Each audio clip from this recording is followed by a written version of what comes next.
transmitter for that much. They came as a box full of parts and instructions how to hook them together with soldering irons and tools and pliers and winding coils, and I made my own ham radios. So I was a builder.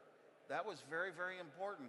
Not just learning to be an engineer is one thing, but when you're a builder also, you make complete finished solutions. That's something that was so important in my life, much more than I realized it, but nobody else had. I can't believe when I look back to how young and small I was, the huge complexity of that and some science fair projects I built with hundreds of parts that did this digital stuff. So I was both an old analog engineer. By the time, after high school, I mean, I could have been a television engineer, a television repairman existed. They had repair shops back in those days. I understood the old analog television, but now I also understood digital enough to design my own computers. Mm-hmm. And when I graduated high school, I didn't know that engineers designed computers. I thought engineers only made radios and televisions, the old analog stuff, radar, and that kind of stuff. And I was going to be an engineer, but I had no idea that this thing that I loved so much, trying to teach myself how to design full computers, would be worth something. I just followed it because it was in my heart. It was my passion. And eventually, at the end of high school, I would get manuals for all the mini computers coming out. These were boxes about so big with switches for ones and zeros, lights for ones and zeros. And I would get all the manuals for Hewlett-Packard ones, Digital Equipment, Varian Corporation, IBM, and a lot of other companies, Data General. I told my dad before the end of high school, I told him I am going to have my own Data General 4K Nova computer.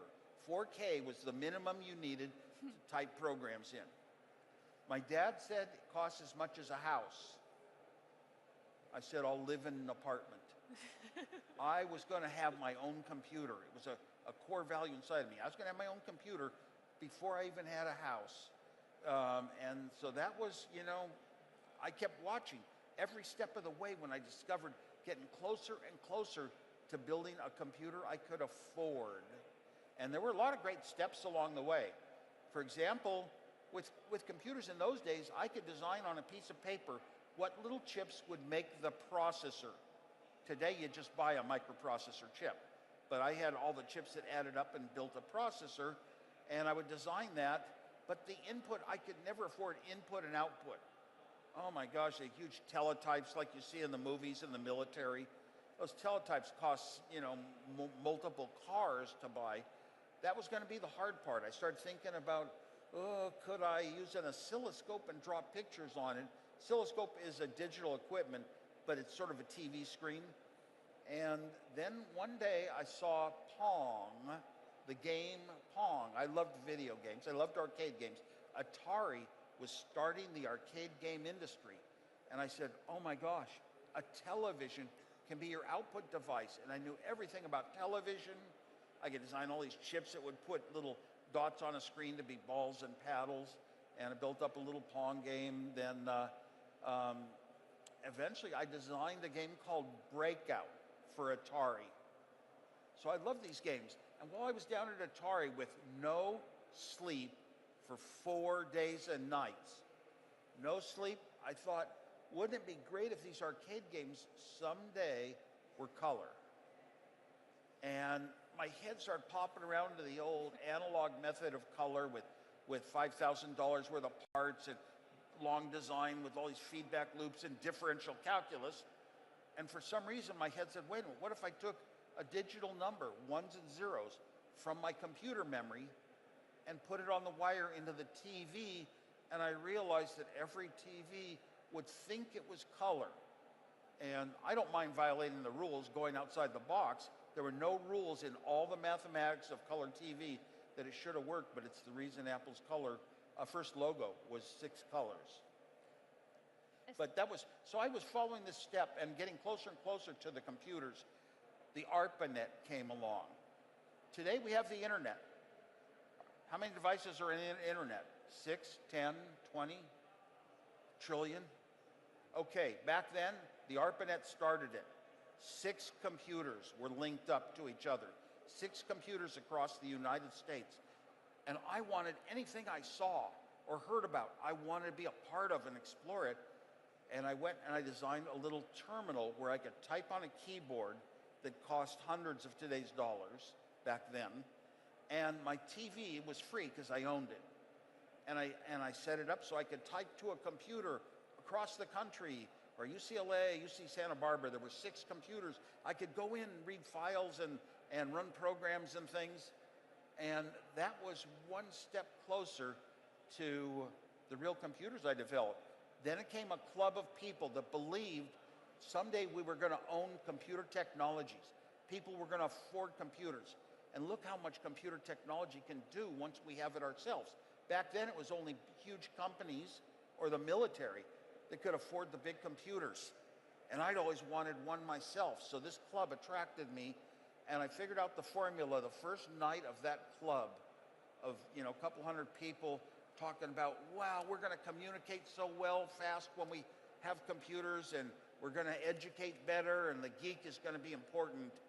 And I designed my computer, never raised a hand in the club meeting, never talked, but after the main part of the meeting, I would set up my TV and keyboard and start typing, and I'd put my own computer there with a microprocessor as the brains and the right kind of memory that was 1/4 the cost of what everyone else was trying, because it was the right kind. You just need to be an engineer to do it. And oh my gosh, I'd be typing on a keyboard and it'd pop up on a TV screen, and every computer before that day had a big front panel, middle panel with all these holes and switches and lights for ones and zeros. I had built that computer 5 years before. On my own. I designed and built it and got the parts. So I didn't want to do that. I wanted something that was more human. Type on a keyboard like a typewriter, type and see the results, see the answers come out. And every computer before this period had a big front panel with ugly switches and lights that was geeky. Every computer since I showed that one off at the club has had a keyboard and a video display.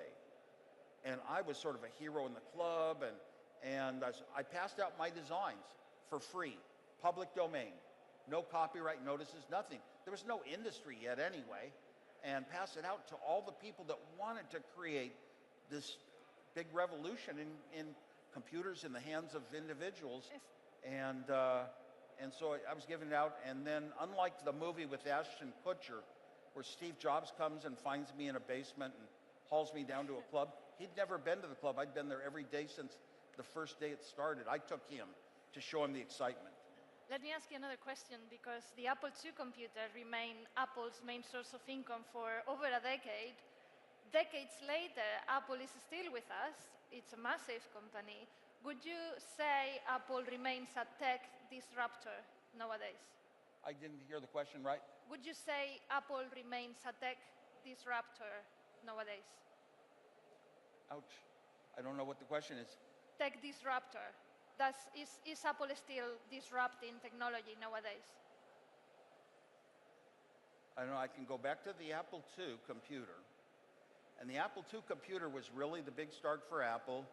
It was so far ahead of anything else because it was the first time ever arcade games were color.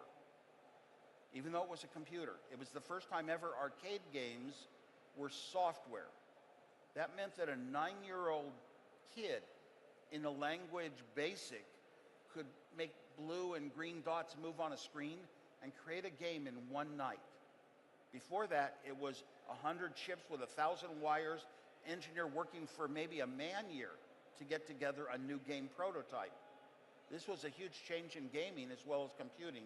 And that one computer was so advanced, it helped us. We had an investor that believed in us, Mike Markula, donated the money, and he was the adult in the room. Steve and I were in our young 20s. We had no money in a bank account. We had no business experience. Mike Markula told us who you have to hire, what positions and what their roles and responsibilities were to have a company. So anyway, he invested in this. I said no at first. because I had told everyone in my life I would be an engineer at Hewlett-Packard for life.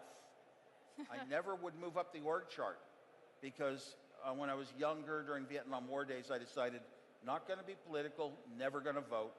And when you move up an org chart, you get kind of political. I not want to direct other people to do things my way. I just want to do great engineering, hardware and software, and show it off. And that was the reason I built this computer. I finally accepted the money to start Apple because I realized we could start Apple and I didn't have to run the company. Yeah. I could just be an engineer. That's what I wanted. Now that you mentioned politics, the fast technology revolution has given great power and influence to some US tech companies. And nowadays we are seeing some of its leaders actually going into politics and trying to change things by playing a political role. That's the case of Elon Musk, for instance. Do you think Elon will regret having made that move into politics? Again, the echo is so horrible in here. It's very hard for me to hear you. You cannot hear me. Yeah? I'm asking you, this is getting intimate. I'm asking you about political moves, so entrepreneurs going into politics, such as Elon Musk. Do you think Elon will regret having made that move into politics? Should innovators go into politics? I think that the skills of politics are very different than the skills for technology companies to have success. So in general, I don't know. It does make sense to run a government like a business, but I don't see that happening in the case of Elon Musk. Yeah. I mean, when you run a business, you look around and you look for a consensus and a sharing, and if half your employees feel one way and half the other way, you negotiate, you compromise, or you take one bit at a time. If you're looking to be efficient, one item at a time that maybe we can manufacture a different way or get a different part from somewhere else, but you don't just say everything is out and start fresh. So I don't like what's going on in that regard. And all the big tech companies are just so big. It's like they own our lives. It used to be when we started Apple, we had computer. You bought a computer. You ran some software on it. And you set up and ran your company or whatever with all this stuff. And it always worked, and it was your own. Whatever setups you made worked. Eventually, the internet came. After the internet, then came the social web. Then came high bandwidth. And nowadays, you have to subscribe to everything. And then once you've subscribed, you don't own it. Yeah. You're going through somebody on the cloud. The cloud is a problem. It's not like the old days where you bought something, you owned it yourself. You protected it yourself. You kept it working yourself. Nowadays, you have to trust that every upgrade, I almost think, oh my God, sometimes so often they're downgrades, it seems. And it's something that used to be easy is now hard or worse. So. Do you think we are going to see more of these tech bros going into politics? And what would be your advice to them? Because as you said, the skill sets are really different. Technology companies are huge, and if they're that huge and worth that much money, they have to have some political involvement. They've always hired, I'm so non-political. It's the guys that go to lunch with all the congressmen and push ideas on them. Yeah. I mean, we've always had that. So there's some involvement. There's got to be some involvement, but actually taking direct roles, oversight of it, just because they've made it big in technology, I don't like that at all from what I'm seeing. Okay. I would also like to ask you about AI safety, artificial intelligence safety, because I know that your thoughts on that have evolved throughout the years. So I wonder whether you feel more worried or more relaxed nowadays after the advent of AI chatbots like ChatGPT or any of the others. Are you worried about AI safety? AI safety. Well, everybody notices AI has certain problems, so you should at least be aware of it. Everybody says AI should be regulated, but they just throw it out as a word because they're making AI. And I've said for years now how it should be regulated. You should know if you're reading something that came directly from AI, not from a human that interpreted it and put it in their own words. It's coming from AI. You should be told which AI, how was it trained, what sources on the internet was it trained on, and you should have citations like scientific articles in scientific journals always have citations so you can look at a part of their article and click a number and you'll find out, oh, here's the research or here's the article that they took that from as they build their case. Those are citations. And that means on AI, I'd really like, if I got something I'm told is from AI, let me click on one phrase or one sentence and see where on the internet or wherever, some other net, it came from. And that would help me judge a little better, is it accurate or not? Is it the right thing? If you read something, we humans have more of an emotional feel. If we're expressing an idea, we know that it feels good or bad. We know how other humans will take it. And one of the things about that is if you get an AI report, it can be very complete and well written and proper grammar, but it's not necessarily the same thing that two different people would say. Three people. There are a lot of subjectivity and people are different, and trying to condense it all down and saying there's only one answer here. There's only one type of rule. I don't like that. I like more of a sharing, everybody's putting their own ideas into things.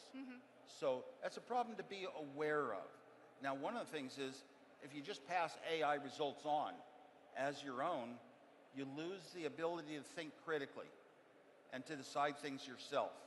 And it just becomes an easy escape. Just like, look, I used to be able to add numbers in my head, and now I have to go, hey, Siri, or somebody, what is 5 plus 7? So, you know, you get used to it, very much. AI is going to be very helpful. Oh my gosh, I'm doing some work. AI can give me a lot of ideas to think in certain directions or where I might want to go, but I, the human, has to receive it, interpret it, and then be able to put it into my own substance. For example, the world moves forward, especially the world of technology, moves forward with creativity, with innovation. That's new things that didn't exist before. AI is a real good reporter of things that are already in existence being said. Maybe someday AI will be able to think for itself and be innovative. Maybe someday it might even have a little emotional feeling for, you know, maybe a person rescues an animal. And I can cry when I read stories like that. And I don't think AI cries. So understand, I believe in the A. I just don't believe in the I so much. All my life, I was paying attention to the abilities of the brain that were much more capable than the speed of a computer. All my life, and when I went back to college I started Apple with only 3 years of college. And when I went back to college, I had to use a fake name because my name was well known. So my Berkeley diploma says Rocky Raccoon Clark. That's who I was. But I was a psychology major as much as anything. And I wanted to study the brain. And all I found out was we don't know how the brain's wired like we do electronic circuits. And we don't even know that our memories are stored in the brain. We have good reason to suspect it, but we can never find a memory. The strongest correlation you'll find, I came up with 40 years ago, you lose two things between the ages of 6 and 10 years old.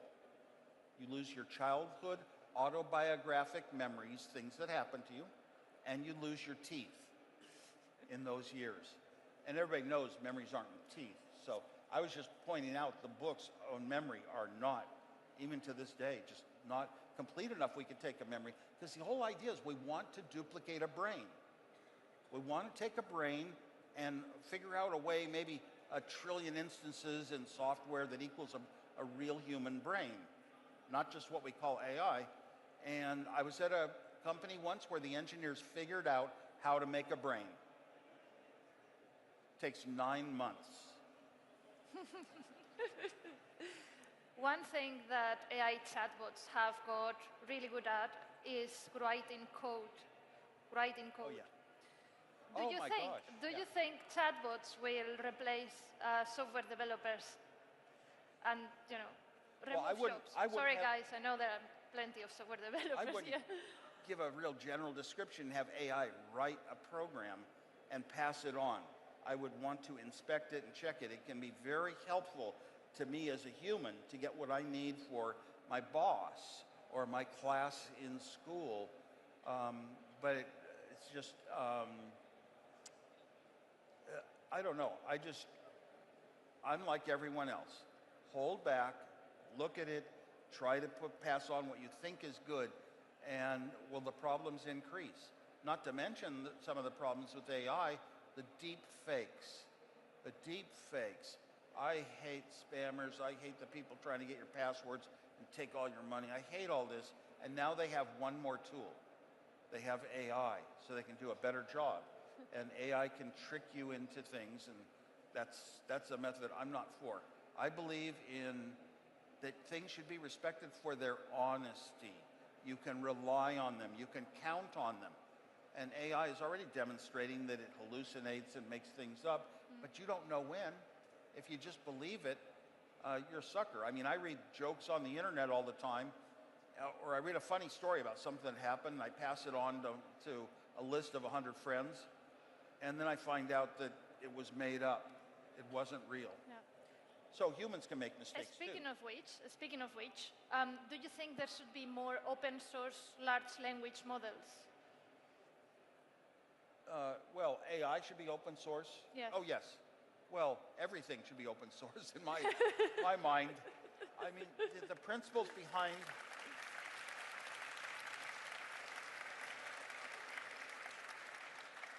By the way, I'm one of the founders of the EFF, and those of you know what it's about. It's very much into privacy concerns, civil rights, and open source.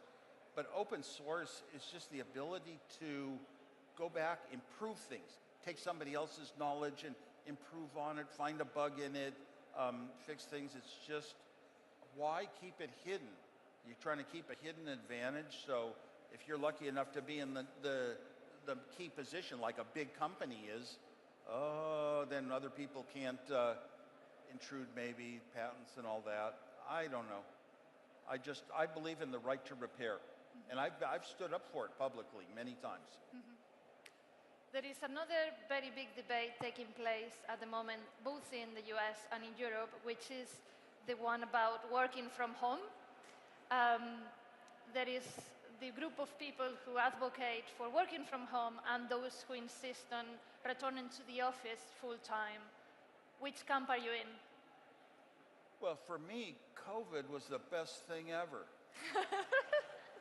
Because I have a life of traveling a lot of places and speaking like this.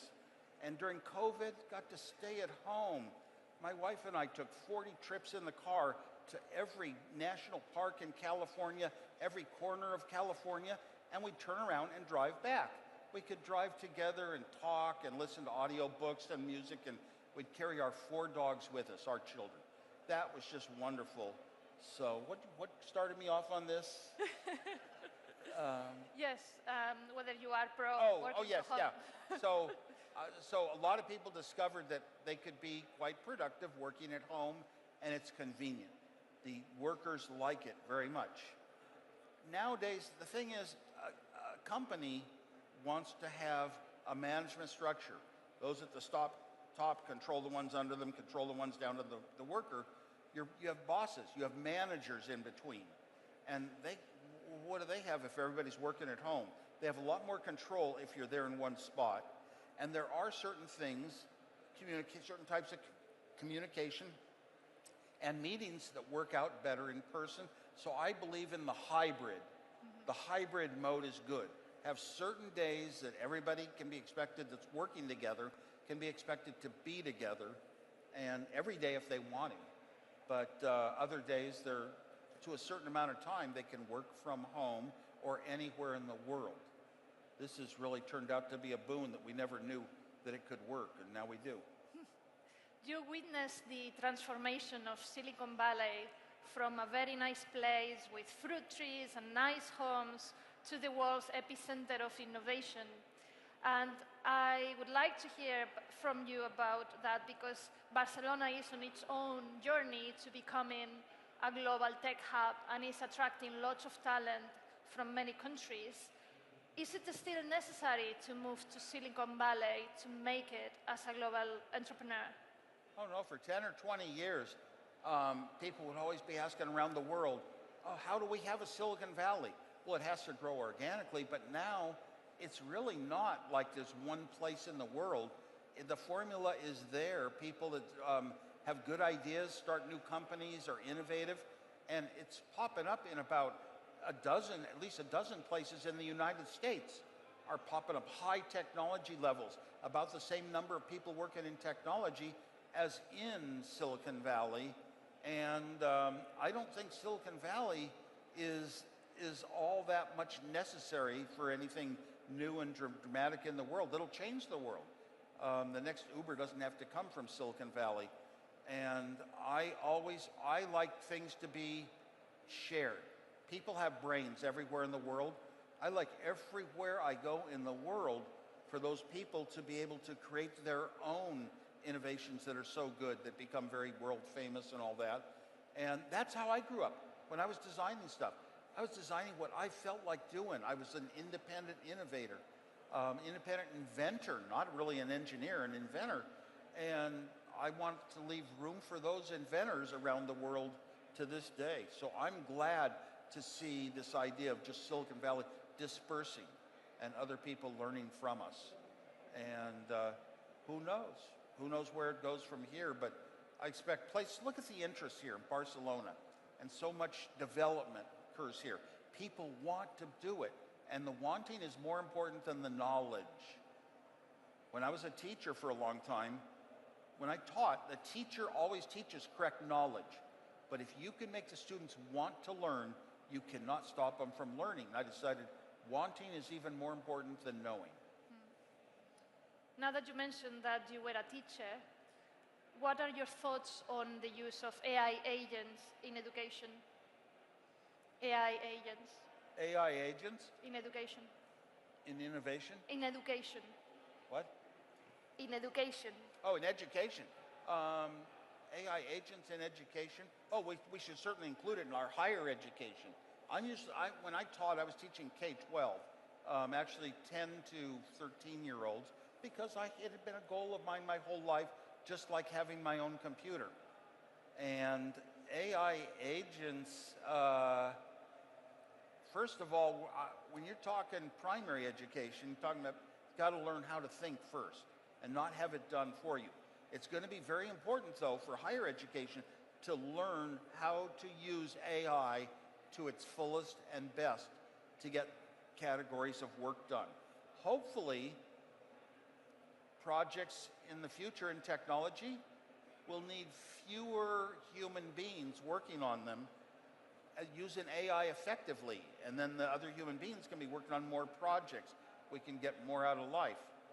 So in education, well, I mean, AI agents, let's see how it goes. One thing that has bothered me ever since I started writing about business, and particularly about startups, is the huge pressure that young entrepreneurs are under to raise capital investment since very early on. And I wonder whether, had you been under that type of pressure, were you be able to develop the Apple II computer? Okay, young entrepreneurial-minded people. Oh, I want to have my own company someday. I have ideas, I have good thinking. Well, first of all, if you're going to start something, you better not just start what AI says. You better think of something more creative that hasn't been done yet. And you better do an excellent, excellent job. And that means you'd better have an engineer thinking out what you're going to make. If you're going to be an entrepreneur, don't just come out with a business plan and thinking, and we'll hire the engineers later. Get the engineers involved, and you'll think they're used to solving problems and finding alternatives better than any other class of people, and you should include them from the beginning. Also, if you're going to be starting a small company, maybe you're just in school still, in a university perhaps, you're going to need good business thinking that says, I'm going to keep track and make sure this business is making money. That's the most important thing. It's got to live or it dies. Second, you'll need some good marketing, good abilities to conceive which ideas are good, which are bad, which are how good. What is the value of certain ideas? What is the competition like? Well, fit into place. That marketing thinking is very important. And third, you better have the engineering from the start. And don't just hold out and say, we'll hire the engineers because we're the smart ones with the idea. No, include the engineers from the start. And you got to have those three categories: business, marketing, engineering. They could be in one person. They could be in two people. They could be in three people, whatever it takes. And then respect the other disciplines. Let's say you're an engineer, a bright engineer, and you can create some program all on your own, some software. Don't think you are the whole key to what happens. Respect the marketing, respect the engineer, respect the legal, respect the accountants, respect operations that build things, respect all the other categories. You're all part of a huge company. I felt that very much at Apple. And you know, when Apple had this huge success that I'd never sought, I just wanted other engineers to respect my mind and my thinking. When Apple was successful, three of us had infinite money. And I didn't feel good about it because I never went after that. So I looked around and I sold some stock before IPO, pre-IPO, to all the employees of the company. They're all working for the same company. And each one of them got basically a house out of that. And I gave huge amounts of my stock to early other people. What is a founder? It's an early person. And yeah, you can go back to the movie where Steve Jobs refused to give this one early guy any stock. And the guy who was playing me, which was Josh Gad, had read my book. And he wanted to put in the fact that I had done it, but they wouldn't do it in that movie. But anyway, that's the way I think. I did not want that wealth. I didn't want to lead that high up life. So I just put it into museums and arts groups and things like that in the city I was born in, San Jose, California. And thank you.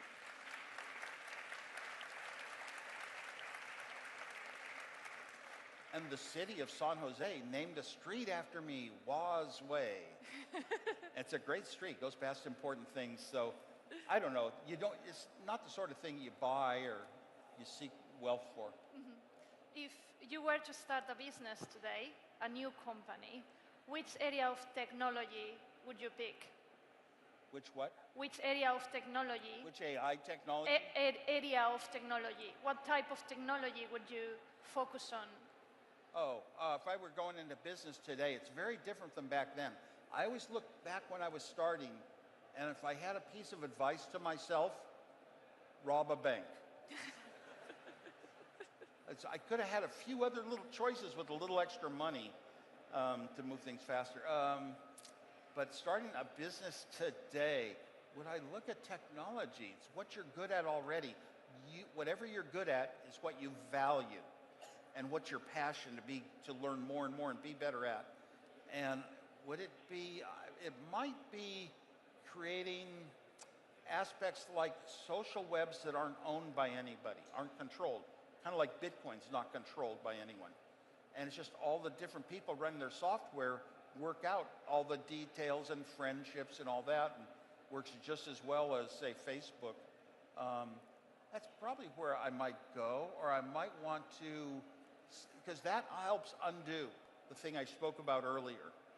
The companies control you. You buy a car maybe, and it's all set up working nicely, and then they have an update. Everything moved, and your hands used to learn where to go. Even on a phone, your hands learn where to go. And the update, why did they change it so much? It was fine. And maybe I'd want to find a way around that a little bit. Back to some of the older principles. You buy something, you own it, you set it up, nobody changes it on you.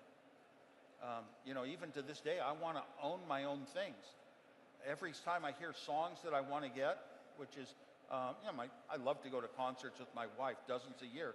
But when I hear a song I want, I will still go online and purchase it for money. Yeah. And then I can share that song with my family or my wife, but I don't like to just stream it and say, oh, I'm just on a streaming service. And no, I have my list of songs that I bought because I like them and I know what they are. Yeah. After you developed the Apple II computer, you didn't stop innovating because you came up with the universal remote controller in the late 80s, which you commercialized through a brand new company called Cloud9. Let me ask you a question. Was it harder to come up with the product and sell it outside an established company such as Apple? Did the experience feel different? Okay. Well, the Apple II computer involved an awful lot of projects right away to connect it to printers, newer kinds of printers. The floppy disk was an incredible design, so you could run a program.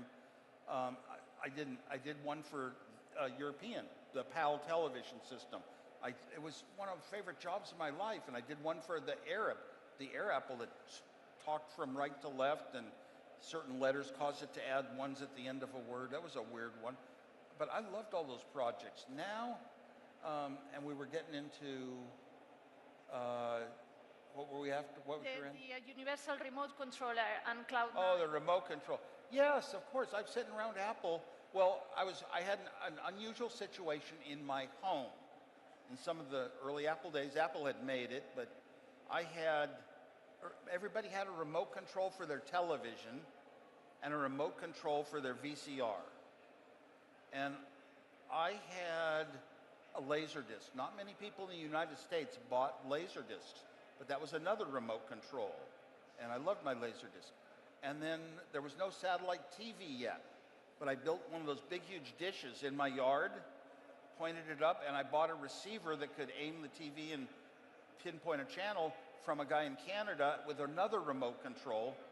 No hi-fi, only one hi-fi in the world had a remote control. It just happened to be the hi-fi I had, a Bang & Olufsen in those days. 5 remotes.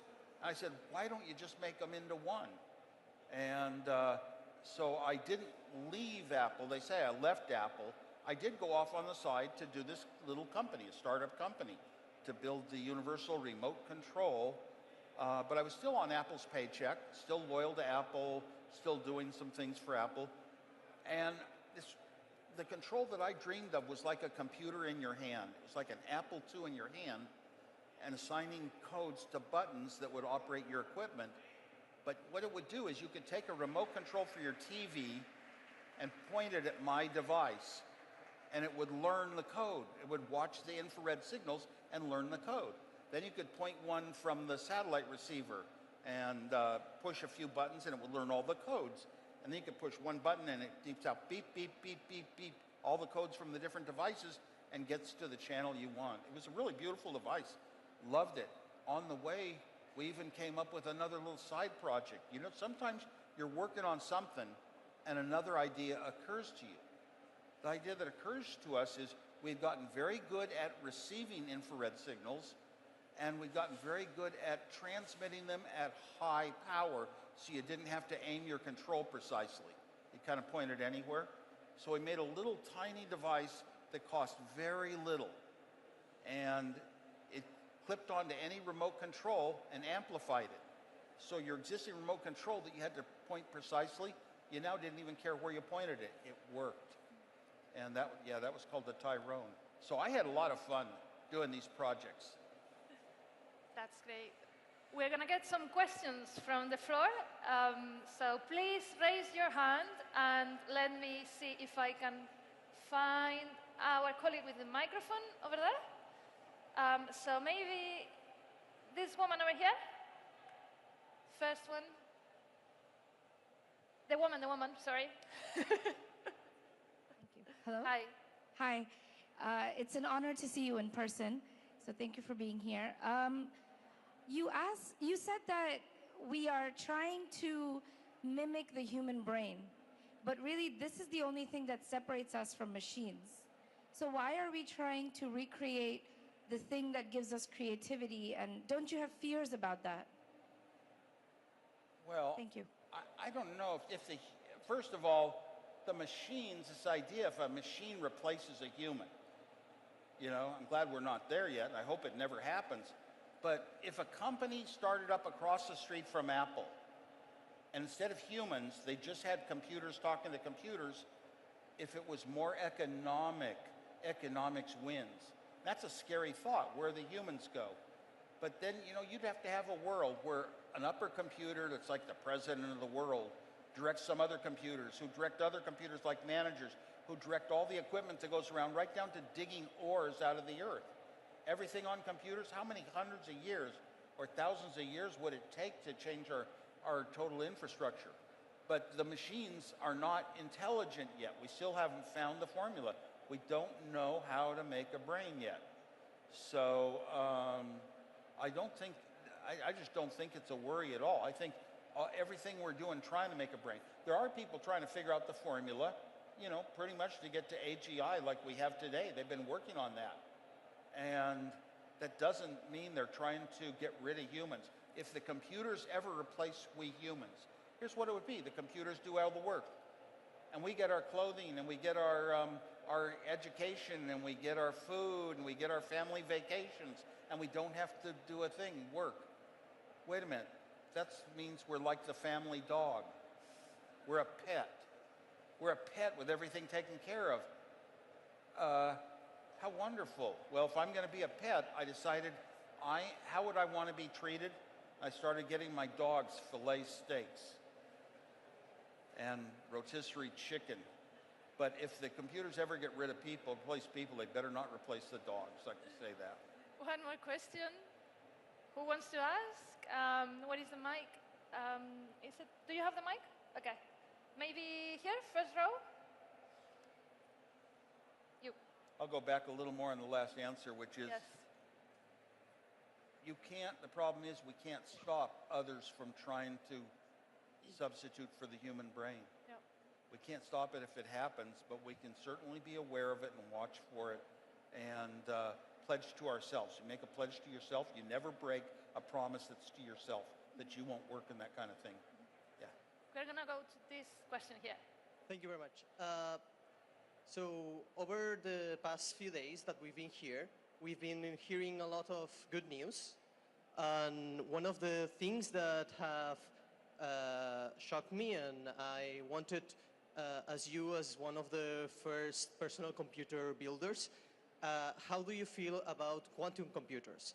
So one of the views that we have shown us is that maybe to build a quantum computer, you need a whole new computer built. And that's something that maybe you can enlighten us, having built one yourself before. So I believe the question was about quantum computers. Yes, that maybe we need to build one computer, new computer, different to the traditional ones. Quantum computers have some incredible promise, but we just haven't made them work or usable yet for us. Maybe that'll happen. You can't say it'll never happen. So all these promises take so long and don't come to fruition. You start to wonder where is it really going to make us stay? I'm not an expert on quantum computers, but I certainly think that if let's say they improve the speed of today's computers, let's say they improve the memory storage, kind of along the lines of the book Singularity, that computers increase their storage exponentially, they increase their processing ability, and they equal the brain by a certain date. And maybe quantum computers can go far beyond where today's electronic computers go. And that is, that's good. Why? Well, we talk about, it's not really taking over the world too well, but things like the metaverse, where you can turn your head and be in a world, a whole different world, anywhere. But if you want high resolution, the way the eye sees, a little 4K resolution camera, and another 10 times around and 10 times this way, 100 times the resolution of today's high quality video, that's a lot more resolution. We need bandwidth that we need and processing ability in computers. So it might be used for that. An alternative to quantum computing is photonic computing. It may get here someday. It hasn't for all the decades I've watched it. But in photonic computers, okay, you think electrons go through chips. Electricity is what runs the chips that are in your phone. Wait a minute. Electrons don't go at the speed of light. It's a wave, an electron wave that's much slower than the speed of light. Photons actually do go at the speed of light. So what if we could make logic elements in computers that make decisions and or decisions, just like a light switch? That's all today's computers are based on that. And or, and it has inversion, like a blue light comes in, red light comes out, red light comes in, blue light comes out, whatever your modulation scheme is. And you need amplifiers too along the way. We're so close to having all those things makeable onto a chip. And that would speed chips up hugely as well. So I hope something comes that gives us more in our lives. It's fun, if nothing else, to watch all the increases and what they make possible. I think we have time for one more question. So let's roll the mic, if I may, let's roll the mic over here so this side has a chance as well to ask. Maybe he, who is very keen, over there, in the middle. Well positioned. It's so full today. Hi. Thank you very much, Mr. Wozniak, for your inspiring words. My question was the following.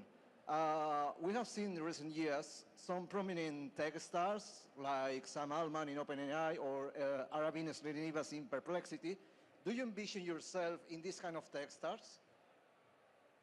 I need a repeat of the question. I still get the echo no matter. Yeah. Do No. you think? We have seen some prominent tech stars like Sam Altman in OpenAI and Arabin Srinivas with Perplexity. And my question was if you kind of reflect yourself in these kind of persons that are rising in the tech ecosystem?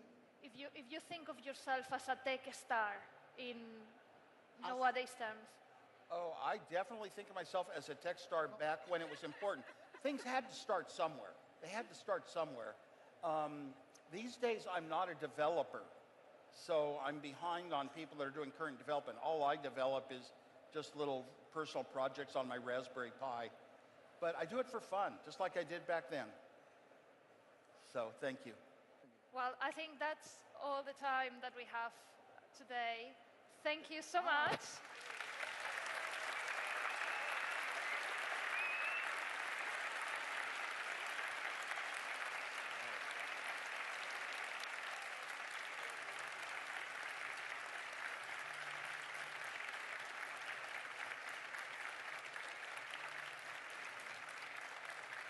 Thank you. Go Barcelona.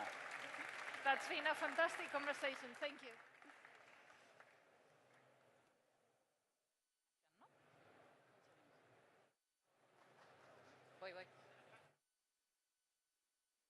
Very much for this inspiring session, Mr. Wozniak and Cristina Gallardo. A big pleasure to hear you. Let's take a short break and we will continue in only a few minutes with more inspiring conferences. See you now.